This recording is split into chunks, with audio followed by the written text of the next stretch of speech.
Amadou El Konare ne Bamako n'a lamini n'a bolomada dugu Mali kɔnɔ Mali kɔ kan ka bɛɛ lajɛlen fo n'u wale ɲuman dɔn kosɛbɛ Amadou El Konare a fɔra de ko an ka kunnafoni lase kunnafoni di sɛbɛn minnu bɛ laadala bɔli kɛ sɛbɛnfura dungew ani dabaji karamɔgɔw ka wuli ka jɔ sige suko ni dugusɛjɛ cɛ o don Konare i k'a dɔn anw kɔni na kɛ dɔw da ye ka kɛ dɔw ka maana ni wallahi Amadou El Konare ne sɛbɛnni cɛnɲi bɛ kɛ tubabukan de la hakaja anw b'a bamayɛlɛma bamanankan na o don kilisi m'a di ma bamanankan na n'i y'a fɔ tubabukan na timinɛ siga t'o la baara in di k'a bada n'a maa saba ma jɛ sɔgɔmada in na Hamɛdi Jakite ale b'an gɛrɛdigɛ la i k'a dɔn a ka kalanden b'a kɛrɛfɛ n'a ye wuli ka jɔ kɛ joona an b'an jɔ a la sisan karamɔgɔ de b'a tunkara n'i ye maa min ye kumaba la to kunna kana siga fiyewu ale de bɛ sogo ka maaw ɲɛnɛma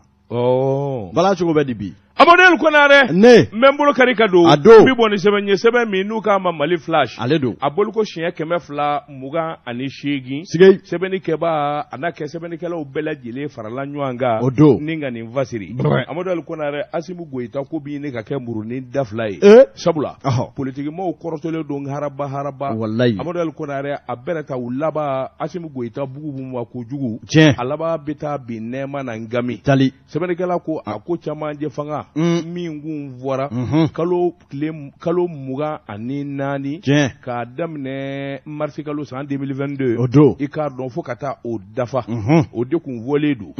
nka n'i ye politikimɔgɔw ka jate ta bɛɛ n'i kɔnɔ ko wallahi Amadou El Konare k'a dɔn politikimaa dɔ mana fanga sɔrɔ a bɛ tila ni ɲɔgɔn cɛ an na sɔrɔ kɛ an na don baarabaw la an na jɔyɔrɔbaw sɔrɔ o don politikimaa ti foyi fɔ a ti foyi ɲini o jate de kɔ sabula jamana kɔni kɛ mɛ misiba ye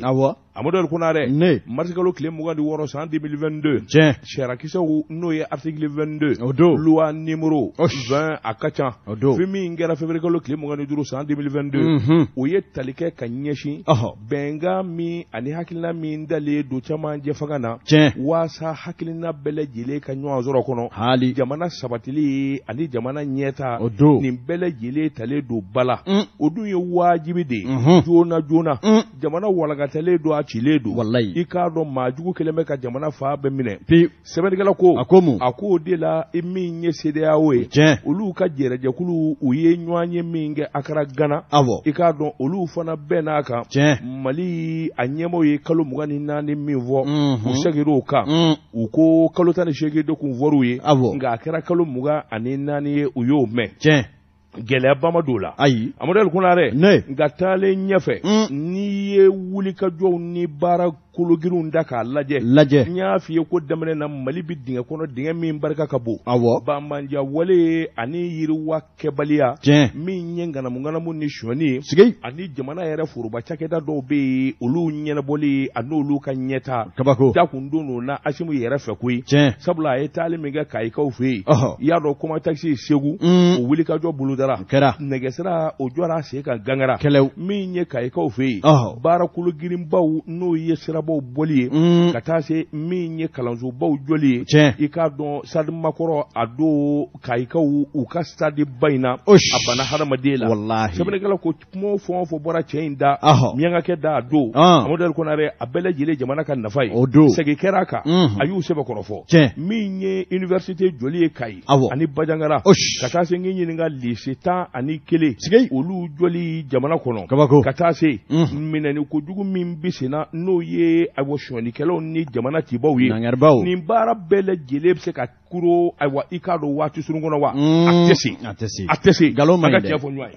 Amadou El Konare nka ni Asimu Goyita y'a bɔ a da a ye ɲɛma n ka dɔɔnin kɛ a ko i k'a dɔn politikimɔgɔw n'a hi k'a kan i ko suba gasiga kɔni tɛ min na u laban o laban u bɛ t'u yɛrɛ don ko la komi ayiwa n'u yɛrɛ t'a si dɔn sabula u bɛna mankan de wuli ka gɛlɛya wuli kakara n'o kɛra min ka nɔgɔ Asimu Goyita ma o de ka sin k'a fɔ ayiwa n bɔra fanga na n'a dun bɔra la sariya b'a bolo i k'a dɔn vote kuma ma se i k'a dɔn a k'i kanbɔ fanga nɔfɛ o dun b'a dɔn bi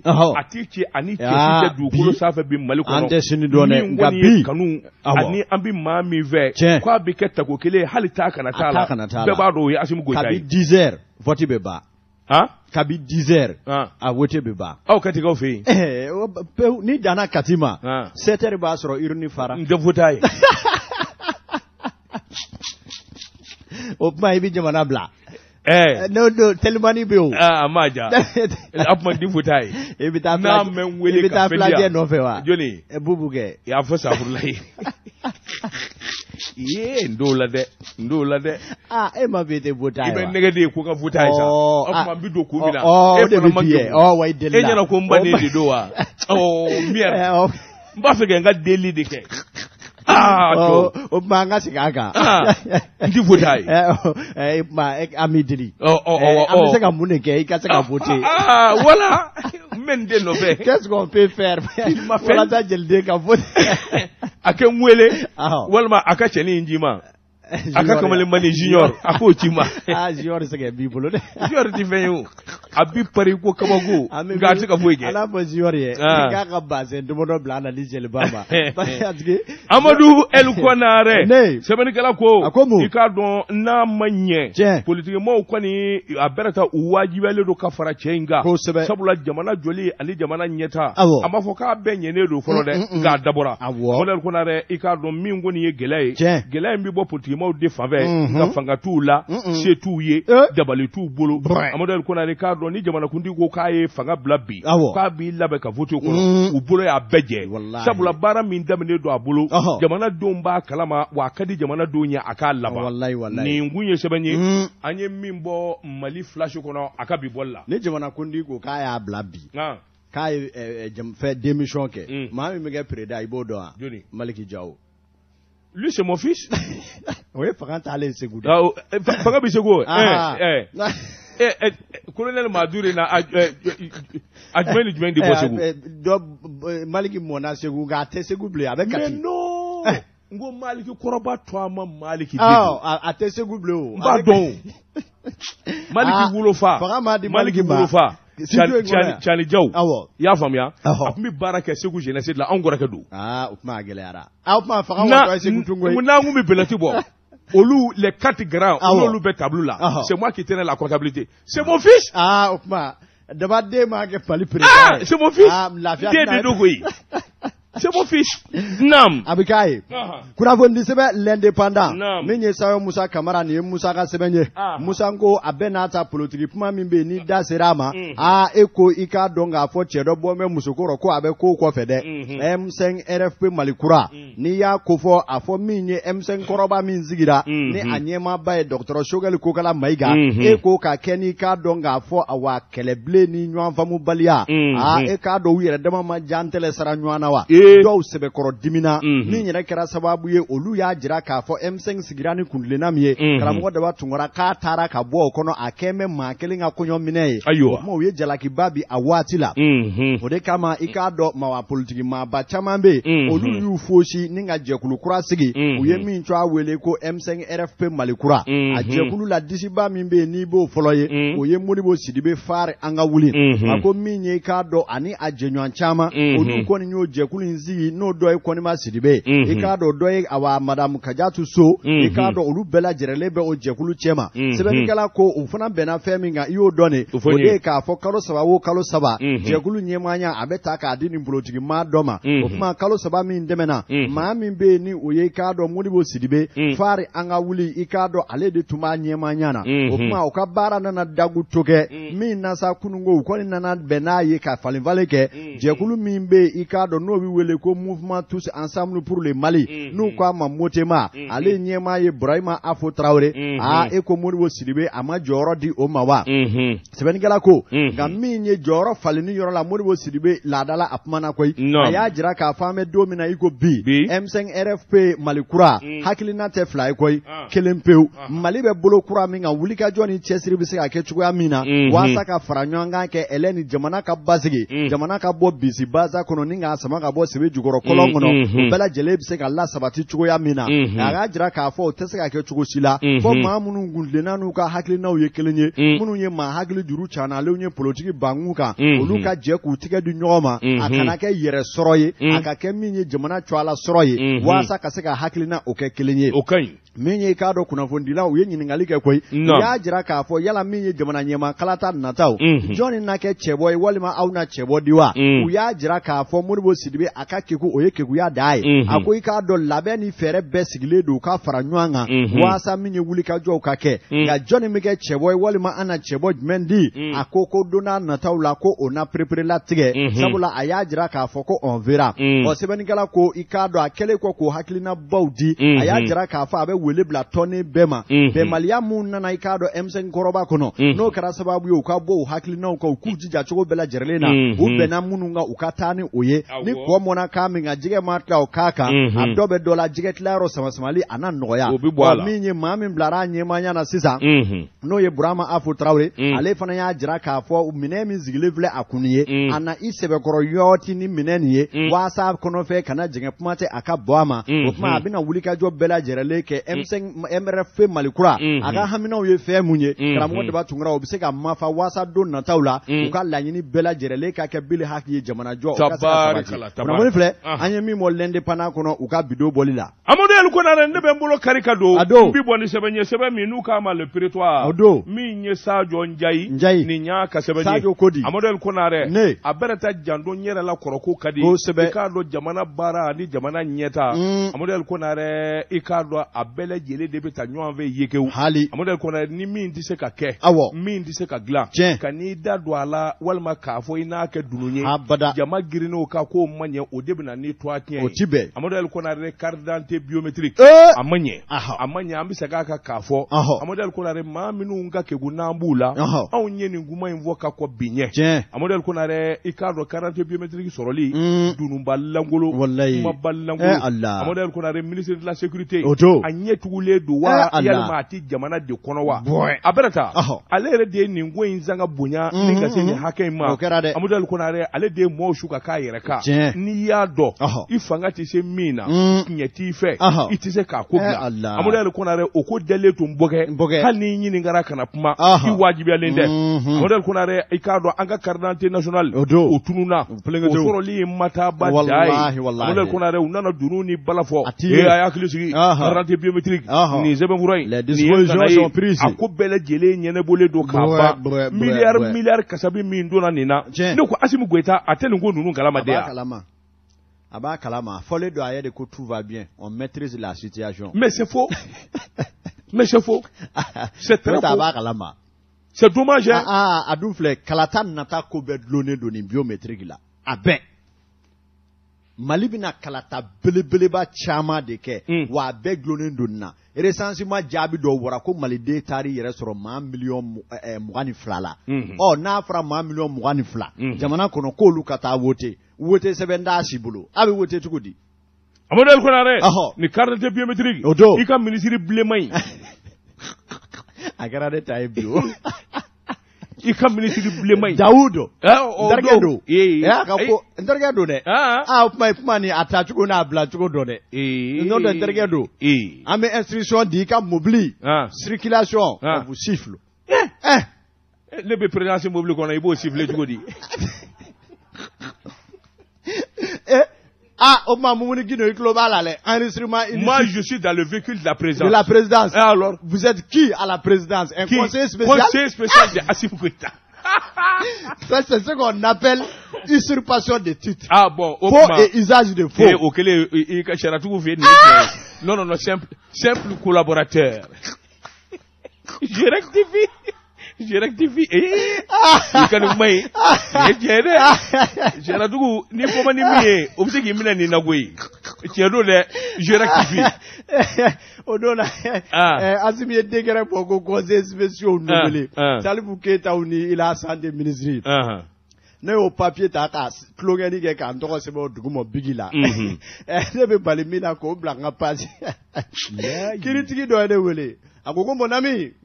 il faut descendre ça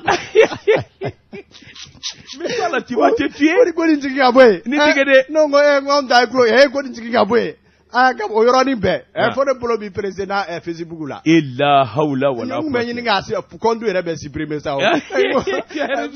Bon, mon ami. Et qui pourra gagner nga bani. Regardez fana ibo bide. Ah, il est beau tiens là. Ne jigindo bi. Je retire. Ne bise ka faraka do kaso. Ayi, ça pour là.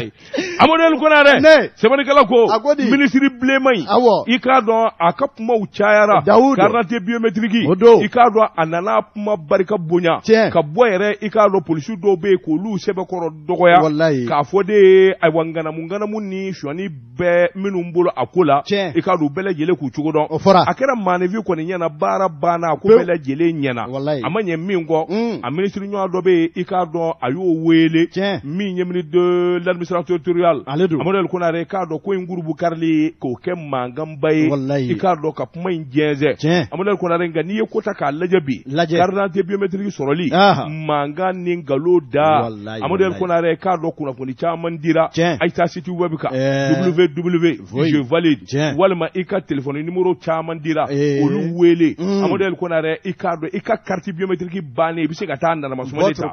Seben kala ko akon galo da de ni.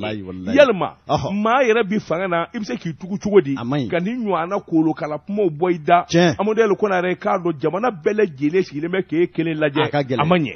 arabe ki temena akera sababu ye san 2009 mi ngonde sebe bura joele onye ko di mi nye carte biométrique na ku nyena na glala kumana abi nye kateme korole fanaka ka sababu ke munye mi nye nafa chaman de o bala amodel ko na re kata ma sebe bibolo buna tike sebe bibolo wa wote do ale wasale do ikase ka wote kena e gele atala amodel ko na re fe bele jele nyu azoro nka haraba ina fo naji bonembe japuma tola amodel ko na re fe mi na dalu tibolo ajonjo tibolo jamana deundu nyele la safo ka anyeke ngogi ni yen galo tiga do abi fie galo tiga be nyele la abi don munu tala o hala te conseil les gens ont tellement besoin de ça ne ko glala kwa nyenedu karate koro mimbe alu to mota bina ni mi aya baula kara civilinge karante national boy adun fara ko war chena o che ko akoro de titi imogula wa cheka na fulu daji de koi kata ni ngoi monte haraba rien n'est sûr Allah mais il faut être sûr que quelque chose doka chigeche Sénégal rek kamana gwale ko ni karate bi soro chugoti atesoro karante do inde soro o jango ni yere na fara ke ka tlu keme e ka bo dongo do ibi na wa ala re ti soro kabi 4 heures mo be police ika chen dogo ministre nge Daoud ge Allah itu kuma fait ça ni mu yese banyi akloba now ni mu yese banyi anye mi selili do sigilembe police cho ala e be cladro e ga jemuga obo tiga obo chama ah ouais jona tous les jours obo de après aller de sécurité d'état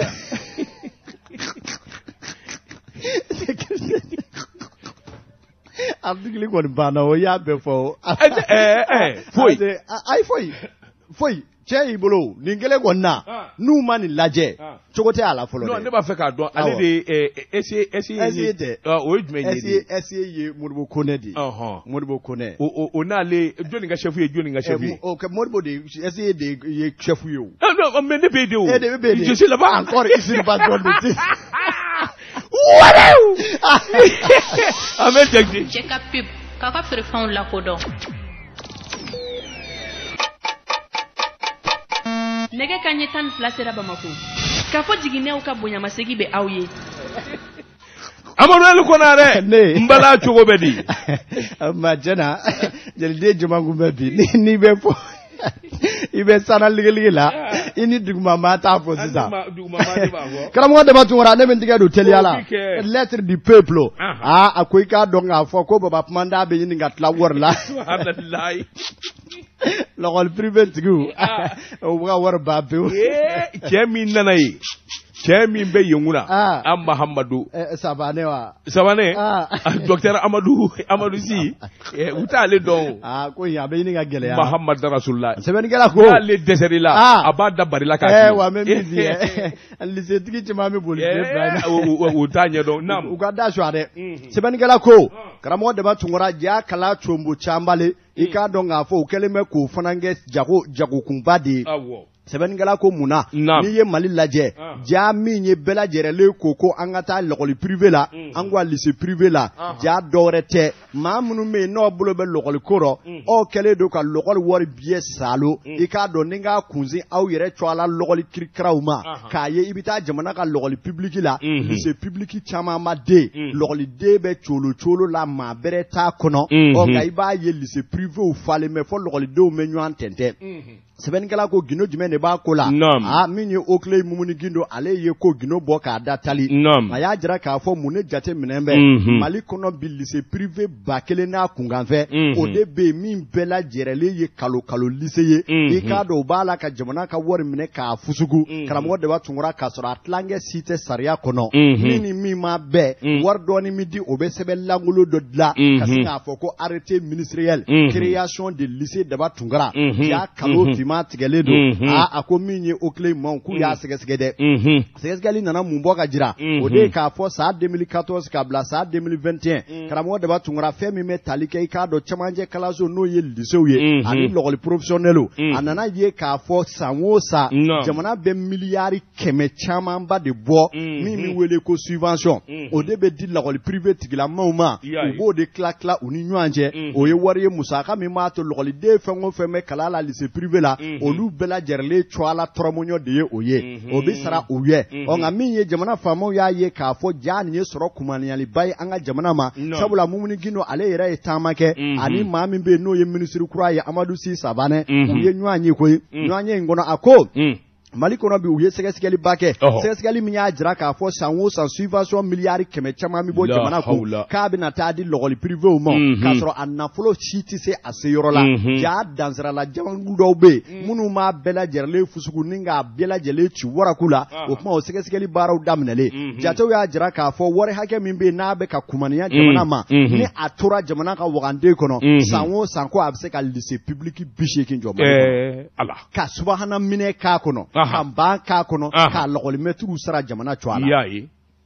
sɛbɛnnikɛla ko o kuma an bɛna sigi k'a lajɛ de nin dɔnnen kɔfɛ jamana kiiri tigilamaw bɛna mun kɛ tile 2 in na walima lɔgɔli privéw tigiw ni u jɛgɛna réseau ba minnu bɛ ministère la olu de bɛna to u bolo ma hali bi u k'u yɛrɛ namadina jamana ka wari lɔ wa walima i k'a dɔn kiiri ministre bɛna wuli k'a ko misintura t'a biɲɛ ma kunnafoni filɛ an ye min bɔ la lettre du peuple kɔnɔ a ka bidon bɔli la Amadu El Konare ne n bɛ n bolo kari ka don Amadu El Konare ni ka bɔ ni sɛbɛn ye sɛbɛn min n'u k'a ma la lettre du peuple ale don jamanadenw ka bataki sige maa ni min magan Amadu El Konare n'i y'o kɛ i k'a dɔn kumajugu bɛ don i tulo la o bɛ kɛ a ko CSDM Mohamed Sherifu Ayidara i k'a dɔn a kɛlɛɲɔgɔn tɛ Bedi Darame ye sabula jɔyɔrɔ tɛ Bedi la kumada t'a bolo ale tɛ hali CSDM yɛrɛ maa ye o yɛrɛ k'i bɔ a la utikalo tile 3 san 2021 min ye tribunal correctionnel commune 3nan Bamakɔ kafo kɔnɔ o ye Bedi Ɲange k'a fɔ nkalontigɛla don bingannikɛla don i k'a dɔn o kuma ani san 2 kaso datuguli de ka kan olu k'u ɲɛ sinye k'o bila o y'a sɔrɔ Bedi bɛ Bamakɔ purukusu a tununa i ko to bina ndigu la Bedi Darame i k'a dɔn n'i y'a mɛn ko nkalontigɛla ni namaratɔ sabula a da ka jugu o ye juguya da ye min ye kunnafoni dilaw ye ani kunnafoni sira dɔ bɛ yen i k'a dɔn a kɔni ye nani dɔ k'o kan sariyatigiw kɔni y'a ɲangi k'a fɔ a bɛ minɛ de k'a datugu kaso la a bolilen ka taa Faransi a ma to yen Faransikaw fana laban nana kiiri wuli a nɔfɛ o kiiri sɛbɛnfuraw bɛɛ lajɛlen jɛlen don e Bedi bɛ se ka kuma cogo di a jamanadenw taamadenw don a la janko ko CSDM ko e bɛ n'i da don o la Amadu El Konare sɛbɛnnikɛla ko n'i y'a ta k'a lajɛ jɔnni de bɛ Bedi yɛrɛ kɔfɛ dɛ ni k'a nɛgɛ walima i k'a dɔn k'a don nin nkalon in na jɔnni de b'a kɔfɛ sɛbɛnnikɛla ko a bɛrɛ ta min ye kunnafoni ye a jɛlen don dɔw kɔni y'a jira k'a fɔ Haut Conseil malien de l'extérieur i k'a dɔn olu de bɛ nin ko in bɛɛ lajɛlen ka a ɲaami dɔwɛrɛ tɛ keleya don sabula Mohamed Sherifu Ayidara a ye wulikajɔ ni a wa girinkajɔ minnu kɛ kɔsɔ in na maliden minnu bɛ jamana kɔ ka Haut Conseil kɔni ngele yɛrɛ la fo k'a fɔ k'a to ten fo ka laban min ye CSDM yɛrɛ jugu ye ka t'o dɛmɛ olu de dabali tigɛ min ye minisiri ye Musa Atayer o k'a wele a kana n'a kun nana Bamakɔ kabini aéroport la a k'an ka don kaso la sɛbɛnnikɛla ko a dun tununnen don walima jɔnni bana mininen don ani kaso taali cɛ commune 3nan mɔgɔw ka ayiwa mandat n'o ye kaso la don ye o b'a nɔfɛ sɛbɛnnikɛla ko bedi nana i k'a dɔn awa min ye kɔsa in na maliden minnu bɛ jamana kɔ kan olu ka ɲɔgɔn ye ba min kɛra a bɛ daki la sɛbɛnnikɛla ko n'i ye kota k'u lajɛ Muhamɛd Serifu Ayidara i k'a dɔn a ma kuma fɛ sabula a b'a dɔn k'a fɔ nin ko in bɛ danga min na i k'a dɔn ale nakun ye malidenw de ye minnu bɛ jamana kɔ kan CDM sigira olu de ye wa a bɛ baara k'olu de ye nga ni jamana baarakɛla bɛɛ lajɛlen b'i ta kanabɔ bɛɛ b'i ta k'a kɛcogo la an bɛ kuma min na di so ma a ko a man ka kɛ abada nin jamana ba in kɔnɔ sariya ye min ni min fɔ walima min ni min kɛlen don n'a dɔnnen don bɛɛ fɛ maa man k'i datugu a kan min ye bedi ye u y'a condamné Faransi 3000 euros k'a k'o sara CDM ye cour d'appel de Paris o y'a ɲini a fɛ k'a fɔ qualité t'a la n'i y'o mɛn sariyatigiw fɛ yen o kɔrɔ de e yɛrɛ tɛ nin ko in maa yɛrɛ ye jango i ka kuma to a la o kuma e yɛrɛ donda tɛ nin i da don yɔrɔ tɛ a ko an bɛ don min na ko bi Niger damadɔ min bɛ bedi nɔfɛ 3000 euros k'a k'o sara o wari a ti baara la o CFA la o de ye joli ye 3000 euros 3000 a bɛ sɔn ka million kelen million fila bɔ dɛ a tɛ se k'o sara ale dun bɛ CSDM la non c'est pas possible mais Serifu bɛ min don tunkaranke kamana gwanlenw ka kungow la jamanaw kɔnɔ million kelen jɔda b'o la c'est à dire que n bɔra ka fɛn de f'i ye honnêtement manamanakan bɛɛ k'i bɔ a la mɛ min dɔn bedi la c'est à dire n'i y'a mɛn maafa la bedi do quoi comment se fait-il qu'une organisation comme ça i bɛ se k'i permettre ka t'i yɛrɛ kari o la k'i f'i k'o ci e kelen k'o ci ani jɔnw don wa a fɔra ko minnu bɔra k'a dɛmɛ o b'a f'i ye de a laban tɛna kɛ i ka Kolowari cɛ in ye jɔnni le président autoproclamé min y'i yɛrɛ kɛ président Kolowari o ni mɔ a la o o ko la o a laban la o ta ɲɔgɔnna de b'a sɔrɔ Amadu Konare sɛbɛnnikɛla ko CSDM a ye wulikajɔ ni cɛsiri min kɛ jamana kɔnɔ a barika ka bon états généraux min kɛra kɔsa in na a miiriya n'a kɛlɛ n'a kuma bɔra i k'a dɔn Muhamɛd Serifu Ayidara de la fo Assimi Goïta ye weleli kɛ k'a fɔ wari ka bɔ k'a kɛ min kuma fɔra assise nationale la a ko wulikajɔ wɛrɛw Mali kɔnɔ yan jamana den minnu bi kɔ kan wulikajɔ ka taa k'u sɛgɛrɛ CSDM ye wulikajɔ min kɛ a n'a hakili ɲuman min kɛ hali kɔsa in na u ko création ko bon du trésor pour la diaspora malienne CSDM ka hakilina don wulikajɔ ka boloda min ye banki ye o ka sigi sen kan maliden minnu bɛ jamana kɔ kan Muhamɛd Serifu Ayidara nin bɛɛ lajɛlen bara ka kɛ cɛ min fɛ i bɛ taa kolo kala maa ta k'i bɛna o da don ka kuma na ka da mun ko in u k'a ɲɛɲini dɛ n'o tɛ mɔgɔ siranna han a laban a bɛ kɛ tuwarankew ka ɲɛkumu kan dɛ mɔgɔ siranna han u k'a ɲɛɲini u k'a ɲɛɲini kiiri tigilamɔgɔw k'a mɔ filɛ ko ɲuman Nuri ni Nari nin bɛɛ ye induden ye a kɔrɔkɛ cɛbilen dara mɛ o sanjaa la o dila ka taa nin ɲɔgɔn ayi cɛbilen ye nin ɲɔgɔn de kɛ ɲɔrɔ n kɔrɔmuso cɛ don i pan kunna a taara nin ɲɔgɔn de kɛ ɲɔrɔ fo ɲɔrɔ sirikɛ fo a b'i ne ka yɛlɛw sen kan o y'a wele ka kangari da o ye min fɔ a y'a don n bɛ se k'o kuma kan o ɲɔrɔ sirikɛ min fɔ cɛbilen ye o laban de bɛna fɔ bedi o sanjaa la ɲɔrɔ sirikɛ min fɔ dɛ an laban an b'a dɔn a tulo la o u bɛ ɲinɛ o dugulenka de ye nin fɔ a sigi a sigiyɔrɔ la nin ko ye sɛbɛn o de la dugu dɔw la n'i tɛ yenka ye ka se ka wuli k'a fɔ ko hali n bɛna cɛ bɔ ye n'i ma kuraja i ka nin bamanankan yɔrɔ sirikɛ ko cɛbilen ka nin ɲɛ don ale den la ɲɔrɔ yan ko kuma k'a ɲinɛna n b'a fɔ koyi n y'a to yen n kɔrɔmuso cɛ don wa a fɔ a ka kuma dɔgɔnin fɛ dɛ a to ta n'a ma kuma kɔrɔ yɛrɛ ka ko tɛ bi den kow ka ca denko de ko ye bɛɛ ti kɔrɔ lamɛn bilen o don e ma bɛn di photo ba ye le républicain kɔnɔ cɛbilen tana mɛ ka journal yɔrɔ ma anw bɛ nin bɛɛ dɔn a gɛlɛyalen an k'a to ta nin kun ye sɛbɛn ye an ye min bɔ la lettre du peuple kɔnɔ jamanadenw ka bataki n nana to lettre kelen kɔnɔ i k'a dɔn ko awa RPM kɔnɔ bi ko gese e ko gese gwa ci n dɛsa wa gese tina filible wa min ye bamananfini anagweya sebenikela ko min be tali kɛ I k'a dɔn k'a fɔ awa Jean Goita nin y'a ka sɛbɛn ye Jean Goita ko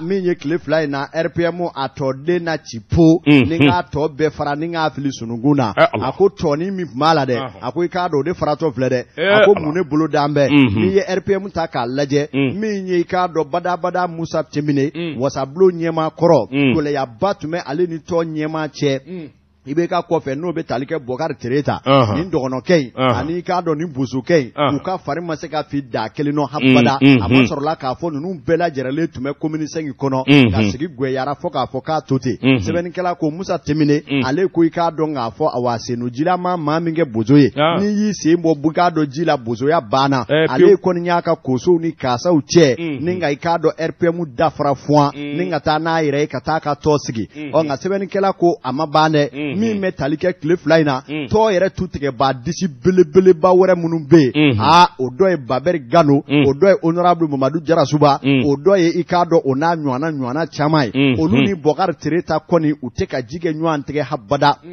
sabula min ye I k'a dɔn tile 2 in na Bokari Tereta ale kɔni nana sɛbɛn dɔ bɔ sɛbɛn min bɛna jira k'a fɔ k'u ka kɔngɛrɛ kɛrɛnkɛrɛnnen n'o ye jɛrɛ balilen ye o kɔni de bɛna kɛ nin nkalon in tile 26 n'a 27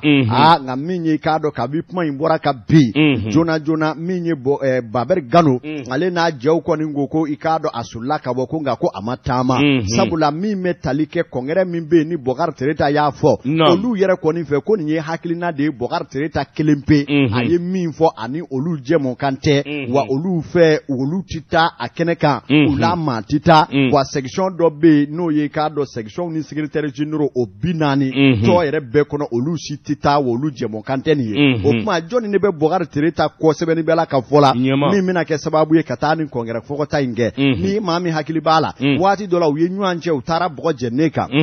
Kiri ye jaabi dɔw bɔ mun dajara Babɛri Gano ani a jɛw la n'o ye k'a dɔn Jarasubaw ye bɛɛ n'a ta Bokari Tereta ale kɔni dulonnen maa kelen na I k'a dɔn a b'a la k'a fasigi fasaka min ye ka se ka diyagoya kɔngɛrɛ sigi sen kan nka sɛbɛnnikɛla ko an bɛ don min na I ko bi ni ko tora nin bolo kan e ko a laban gese guwatina bi Bokari Tereta da la sabula min ye n'i ye tɔnjɛkulu ko fɔ a bɛ jamakulu de ko fɔ tɔn yɛrɛ kɔnɔ secrétaire généraux hakɛ joli bɛ yen minnu bɛ yen n'o bɛ ale yɛrɛ ka gun kɔnɔ bi ani joli bɛ yen minnu tɛ a ka gun kɔnɔ o de bɛna kɛ gɛlɛyaba ye nka o bɛɛ n'a ta a ka tɔ jɛrɛjɛkulu commission d'organisation n'o ɲɛmaa ye Bokari Ture u k'a ma bu olu kɔni bɛ labɛn 12 fili bɛɛ lajɛlen la k'a jira k'a fɔ u bɛna taa kɔngɛrɛ kɛ nka sɛbɛnnikɛla ko n'a ma tigɛ ko ɲuman a laban nin y'a RPM ko tɔni bannen ye falideni mɔkago n'a sara a min da ka go falitigi la o n'o dɔn kunnafoni filɛ an ye min bɔ la lettre du peuple kɔnɔ u ka bidon bɔli la i to an ka César premier o bi bɛn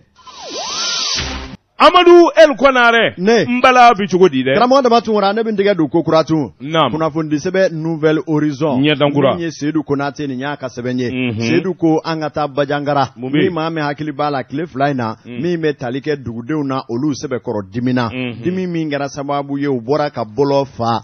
fa min na I k'a dɔn k'a fɔ muɲu kɛra fɔ k'a to ten nka o bɛɛ n'a ta min ye taamakɛlaw dusuma kasaya kojugu u laban u ye I k'a dɔn mafiyali ni jɔyaba ta ka ɲɛsin marabolo ɲɛma ani a ka lakanabaw ma dɔw yɛrɛ bɛ olu tun bɛ ka cɛncɛn ni bugubugu cɛ ni k'a seri polisiw jɔlen ka marifa b'u bolo nka o bɛɛ n'a ta u y'u muɲu k'a sababu kɛ taama a sariya ye I k'a dɔn maaw k'a kɛ bonya kɔnɔ min ye danganiyaw kun dilen don k'a fɔ polisi si kana mugu ci u kana maa taamakɛlaw la o de kama taamakɛlaw y'u sago n'u dɔgɔ k'u la u y'u tereke u y'u nɛni k'u fa nɛni fɔ ka tila ka dɔw ye cɛncɛnmugu cɛ ni k'a seri u kan a labanna min ye mankan dɔɔni bɔra min kɛra sababu ye dɔw ni tora a kuma sɛbɛkɔrɔciyara fɔ k'a fɔ k'a to ten nka a bɛɛ lajɛlen sababu tun ye mun ye o de ye kanabaliya min ɲɔ ɲalen don jamana cɛmancɛ bolo fɛ sɛbɛnnikɛla kosa min ye I k'a dɔn Bajangara gouverneur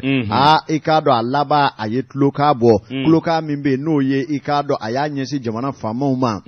a jira k'a fɔ cɛsiri ni wulikajɔ min ni u b'a la hali bi n'a ka bi u seko ye min ye u k'a kɛ waasa lakana bɛ se ka sabati Bajangara a n'a nɔkandugu bɛɛ lajɛlen wele la sɛbɛnnikɛla ko wele mɛnna koyi sabula ka kɛ ni k'a dɔn Bamanju bɛ danna juguya wale kura min na min bɛ tali kɛ i k'a dɔn jamana ɲɛmaaw u ye i k'a dɔn ciden kɛrɛnkɛrɛnnen baw wuli ciden minnu bɛ yen i k'a dɔn min ye sɔrɔdasiw ka kɛlɛdaga yɛrɛ ɲɛmaaba n'o ye chef d'état major général de division i k'a dɔn Umaru Jara ale yɛrɛ bilara jamakulu ɲɛma kuna sini ni ka taa fɛɛrɛ dasi Bajangara a n'a nɔgandugu la dugu min bɛ yen n'u k'a ma ko Bɔjɔ min ye Bamanju tun ye bingali dɔ kɛ Bɔjɔ dugudenw ka tile fila in na min kɛra sababu ye ka maa dɔw bunɛ u ni la hali n'o y'a sɔrɔ o kɔfɛ armée ye wulikajɔ kɛ ka i k'a dɔn Bamanji ninnu ni diɲɛ fara nka sɛbɛnnikɛla ko maliden kelen ni mana bi i k'a dɔn o y'an bɛɛ dusu kamikamile ye o kama min ye i k'a dɔn Umaru Jara a n'a ka cɛdenw taalen u taara i k'a dɔn dugu ninnu lajɛli kɔfɛ a nana ani Bajangara gouverneur u ye ɲɔgɔn ye Sidi Mohamed El Beshir ɲɔgɔn ye kɔfɛ i k'a dɔn u ye ɲɛfɔli caman k'u ye lakana yɛrɛ bɛ cogoya min na Bajangara nɔgɔdugu la ani laɲini ye min ye k'o ɲɛfɔ Umaru Jara y'a jira a la k'a fɔ k'u hakili latigɛ wele min kɛra gouverneur n'a ka dugudenw fɛ jamanakuntigi yɛrɛ de y'a mɛn koyi o kama joona a ye fɛɛrɛ kɛ ka sira don olu kɔrɔ u ka taa u ka jɛ ka hakili falen fɛɛrɛ mun bɛ sɔrɔ hali bi ni a ka bi walasa lahana bɛ se ka kɛ tarafa tayini ye k'a dɔn nin yɔrɔ kofɔtaw la u k'o baaraw bɛɛ lajɛlen hakili falen kɛ min ye Umaru Jara ni délégation u taara Ogosagu fana ka se ka taa yenkaw lajɛ ka kuma ɲɔgɔnyaw sabati u ni sigidaladenw ni ɲɔgɔn cɛ ni k'u jigi sigi kosɛbɛ ka tila ka na dugu kɔnɔna la Wɔlɔgɛmulakaw Cɛnbelilakaw ni Talilakaw u ni ninnu bɛɛ lajɛlen ye ɲɔgɔn faamuya kɛ ni ka hakili falen wulikajɔ min ka kan ka kɛ walasa Bajangara n'a lamini maa ma bɔ maa na maa o maa bɛ yen k'i ye maliden ye i bɛ Mali ka wɛrɛ kɔnɔ i ka lakana cogo ɲuman na ni ka yɛrɛw kuncɛ ni finitigilaka minnu bɛ yen a yɛrɛ k'a fɔ olu galabu bɛ tɛk k'a sababu kɛ u ko an bɛ don min na i ko bi olu yɛrɛ de bɛ wuli ka fɛlɛ de bɔ Bamanjiw nɔfɛ nka Bamanji minnu m'u colo jama la ka sin ka bali ka mugu ci parara walima ka mugujugu don maaw ɲɛ a yɛrɛ k'a fɔ o kɛlɛli a bɛ sen na nka a ka gɛlɛn sabula maa tɛ se k'i kala kan k'a fɔ k'o tɛ kɛ maa min bɛ yen n'a ni e bɛ ɲɔgɔn na e t'a sugu dɔn e bolo ko maa gansan don o ka sin ka bali ka marifa bɔ ka mugu ci i la ni ka boli n'a yɛrɛ ye a ko o kow bɛ kɛ ni hakili de ye o kama u ye laɲini kɛ sigidaladenw fɛ u k'u jija cogo bɛɛ lajɛlen na ka armée dɛmɛ ni kunnafoniw ani dusumajɔ ye walasa k'a jira k'a fɔ an bɛɛ ŋaniya ye kelen ye Mali ka basigi ani lakana kunnafoni filɛ an ye min bɔ Nouvelle Horizon na u ka bidon bɔli la Amadu Konare n bɛ bɔ ni sɛbɛn ye sɛbɛn min n'u k'a ma la sirène o don AES ale de ye sɛbɛnnin in kɛ a ko mun Amadu Konare an ka taa Bamakɔ kin fɔlɔfɔlɔ dɔ la kin barikama kin dawulama min ye Madinɛkura ye Mɛnɛkura denmisɛnw i k'a dɔn u bannen don bi koyi sabula u ɲɛ bɛ kɛwale dɔ la min bara ka kɛ sigida la a bara ka sangaba sɔrɔ denmisɛnw ni canajɛw farala ɲɔgɔn kan nin di ɲɛ Mɛnɛkura ninnu b'a fɛ ka anw don a tiɲɛ ni ka an danbe bɔ a la Amadu Konare y'a dɔn o ye mun ye wa i k'a dɔn gɛrɛdigɛni sɛbɛnnikɛla ko denmisɛnw i k'a dɔn ani kamalen dɔw bɛ yen olu kɔni dan b'u yɔrɔ don ayiwa nin ko cɛjugu in na i k'a dɔn duguna yɛrɛ t'a la bilen ayiwa min kɔni kɛnɛkan jalaki ye i k'a dɔn u b'u yɛrɛ bila fo ka taa kɛ fototaw ye ani dɔnkilidaw réseaux sociaux kan Mɛnɛkura kamalenw ani denmisɛn dɔw kɔni y'a jira nin kɛwale cɛjugu in di ɲɛ Mɛnɛkura n'i ma ɲɛ nin kɛli kɔ i bɛ bɔ an ka sigida la Amadu Konare k'a dɔn gɔrɔdigɛniya ye ko ye min ni an ka laadakɔrɔw tɛ jɛn n'a ye diinɛ yɛrɛ n'o ye silamɛ diinɛ o tɛ jɛn n'a ye sabula cɛ ni cɛ walima muso ni muso Amadu Konare k'a dɔn Ala ma ni silamɛw kisi min ye ko cɛjuguba de ye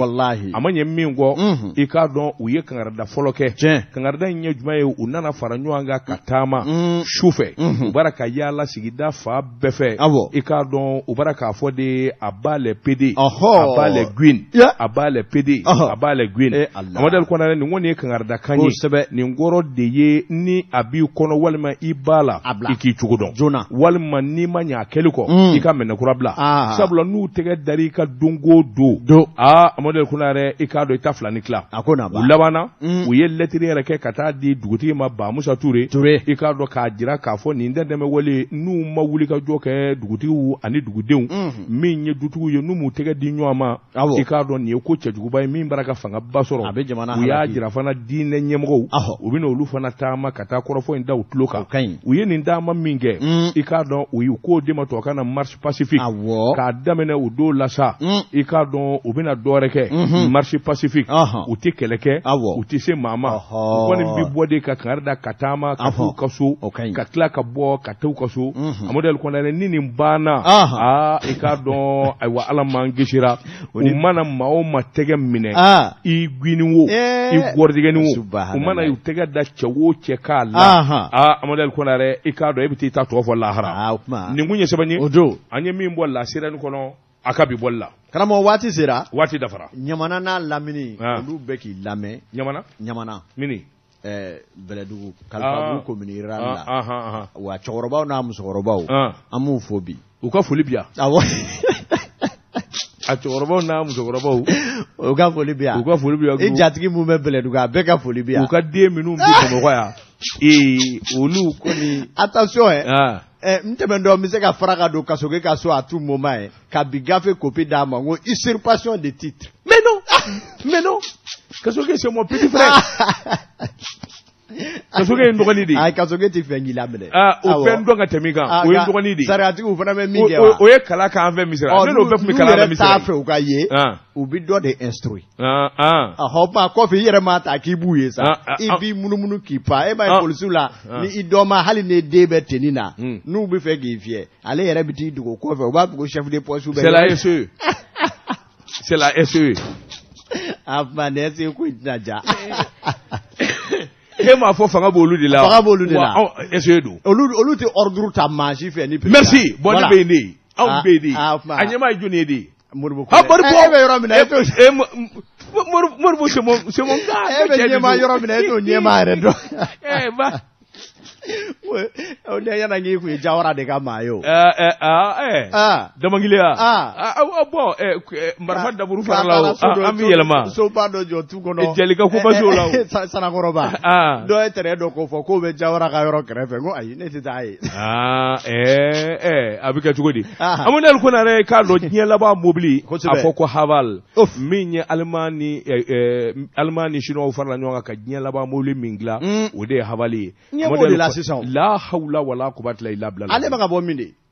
non je te dis que c'est un truc allemand et chinois subhanallah non diɲɛ wuli de don c'est-à-dire i b'i miiri diɲɛ technologie fɛn o fɛn la a bɛɛ b'a la ayi mobili yɛrɛ yelen yɛrɛ cɛ ka ɲi wa i y'o de y'a la Siriki Jabate de y'a dɔn a dɔ kɔnɔ n'i y'i jɔ fɛ la moteur bɛ tigɛ n'a yɛrɛ carburant tɛ jeni moteur bɛ tigɛ n'a yɛrɛ ni feu bila la ni feu bila la ni i sen digi fɛn kan min b'a a funuza accélérateur n'i ye i sen da o kan moteur b'i laminɛ ten subhanallah jɔn bɛ nin ko kunna Mali la Toguna moto ayi an bɛ taa Toguna fɛ yen Toguna moto an bɛ taa Nandume an bɛ bila maa bɛna nin ye ale an bɛ taa Nandume fɛ yen bi n'i ye dugu cɛkɔrɔbaw to a fɔ Ala nin d'a la a tɛ tɛmɛ o Ala t'a la dɛ fantanw da tɛ yen wa fantan mobile de tɛ tu as une garantie de 5 ans, ça ne consomme pas. À pièces d'échange, pièces d'origine, bébé. Fais on fait mi bolo bi. Au blanc, meta Toguna labi. Ameta te ne koni mi to iko sa. Mama na dona yoro mi abkla ka ti tuni yede. Ne re de ne be njo dala de ibi donga nyefo ne be dala. Iko re ni nyo ana chama ngena ba chi tanga wor mi na yevega na. Alaba na ko nu detule ka bonga bisirandi. Ameda anga bitabla ya. Avec des gens en mango na ko koloni ko jenaba ale bi ni shoni da i ka do émission santé surafana to ma do shoni na segbe ken ni gafa kele kan nege nyamuga ni Allah sonna sini sogoma ambiye kana ka son kropi boko lul lakali Ahmed Jagite kumin negala Amadou Ali Konare dabatungara wa salam.